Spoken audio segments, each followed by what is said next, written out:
Well, let's take you live now to Indonesia and to Jakarta, where Mr. Husni from the International Red Cross joins us now. Mr. Husni, thank you very much for joining us on Good Morning Europe this morning.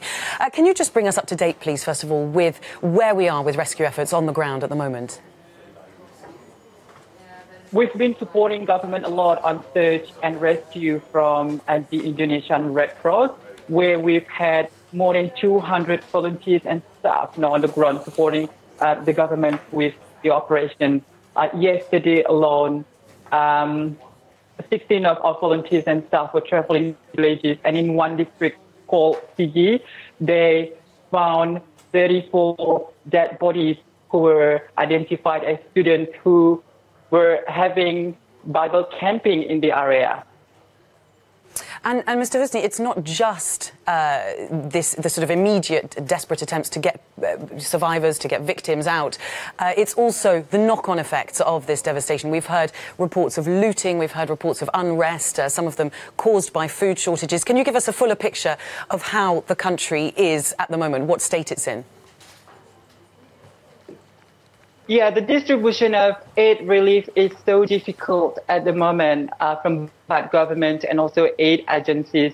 From the Indonesian Red Cross, the teams have been preparing a lot, sending the relief items, which include safe water, water trucks, blankets, tarpaulins, kitchen set, and also mobile public kitchen to the affected areas. Though one of the ships is on the way now to Palu, but we've been having challenges to access road really because the damage is devastated right now, and we're not able to get there that easy.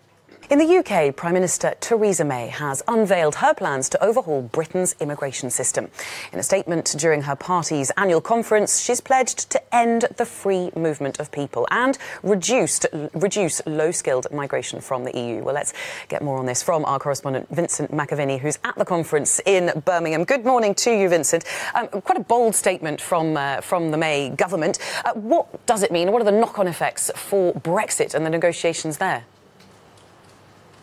Good morning, Belle. Well, this was one of the most contentious issues of the 2016 referendum, immigration. Some say it effectively just became a referendum on immigration. And for Theresa May, she was Home Secretary through years of migration from the EU, in which it peaked in the hundreds of thousands, and she felt personally responsible for that. So she today, along with her Home Secretary Sajid Javid, are making this announcement. It has been approved by Cabinet and also the Labour Party, so it has a big backing here in the UK, and it will see the passports of short-stay tourists and people from low-risk countries all being scanned at e-gates. At the moment, that's just done for EU citizens. Security and criminal background checks will be done. So like the US ESTA system, workers wanting to stay for longer will have to make a minimum salary that ensures they do not compete with UK workers. Successful applicants for jobs will only be able to bring their families with them if they're sponsored, and there will be no cap on student visas. So quite a big change to the UK's immigration system. We already know from the Prime Minister, she made it very clear earlier on in the negotiations that all EU citizens living in the UK would get the right to remain. That included, we found out last week after her quite dramatic Salzburg incident, the statement that she put out from Downing Street, that includes in the no-deal scenario. She doesn't think it's right that those people are bargaining chips. So quite a big offer from Theresa May when she did that to the EU, but quite big changes for people wanting to come and work and visit the UK. Theresa May says that the British public voted to leave the European Union and take back control of borders. When we leave, we will end freedom of movement once and for all. Crucially, it will be fair to ordinary working people. For too long, they have felt they've been ignored on immigration. So Theresa May very much trying to play to voters outside of this hall in the UK who voted for Brexit because of the feeling that there was too much immigration. And looking ahead at the conference today, we've got the former Foreign Secretary Boris Johnson speaking. He's potentially going to attack Theresa May's Brexit plans, isn't he? That's right. I mean, Belle, even when Boris Johnson isn't here, he's causing waves. Yesterday, he did something a bit naughty. There's a picture in the front of all the British papers today of Boris Johnson running through a wheat field near to his home in Oxfordshire. And that is a bit tongue-in-cheek, because Theresa May always struggles slightly with personal questions. She was once asked in an interview what's the naughtiest thing she did as a child or a young person. And instead of, drinking or anything else, she said she used to run through fields of wheat and annoy farmers. So Boris Johnson very much, I think, trolling the PM slightly by running and just having it caught on camera. It's in the papers all today, as I said, and he'll be coming back here to this conference later on, and he'll give an alternate leader's speech is what we are expecting. He'll be speaking not in the main hall just behind me here, but at a fringe event. There's likely to be huge queues for that, and he'll build on what he's been doing over the past couple of days. That 4,000-word article on Friday's Telegraph outlining his vision, ditching Chequers and having a Canada plus supermodel, what he called it, even talking about building a bridge to Ireland to try to sort that crisis. And he's very much challenging the Prime Minister directly now, because this conference does at times feel like it is an audition process for who will survive her. The feeling very much is no matter what happens over the next couple of months, whether she gets that deal through, at some point next year she could be gone and it could be someone else addressing this conference as leader and Prime Minister. Now let's take you to Russia, where Yevgeny Makarov, a prisoner who was allegedly tortured by guards, is expected to be released today. The guards were taken into custody, but Makarov's lawyers fear that the man's life will be in serious danger when he is freed. For more on this, I'm joined now from Moscow by our correspondent Galina Polonskaya. Galina, good morning to you. Now, following this story, other victims of alleged torture have come out and spoken out, haven't they?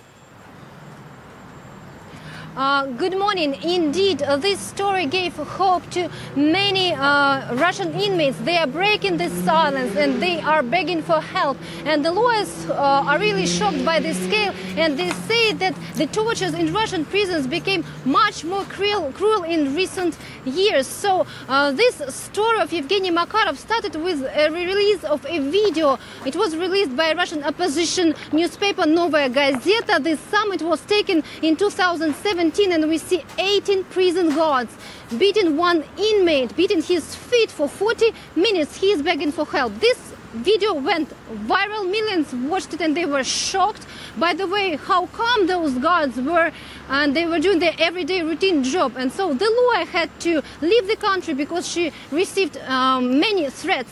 What is happening now? There's 14 people under arrest, 4 more victims in this case, and it could take up to 3 years till it gets to the court, says Makarov's lawyer. And she says that once he is free, he faces real dangers. Let's take a listen. I think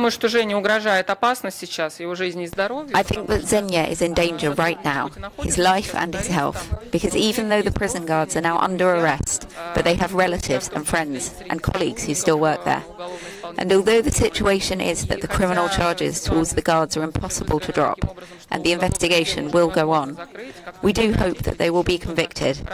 But I think that someone could approach Zhenya, try to intimidate him, to threaten him, so he does not insist on harsh punishment for these guards. Скажите, с такими вопросами, чтобы он не настаивал на жестком наказании этих сотрудников. Well, right now I'm receiving SMSs from his lawyers. They are waiting outside the colony in Yaroslavl, and Yevgeny can be released every minute. But it doesn't mean that his life will become easier.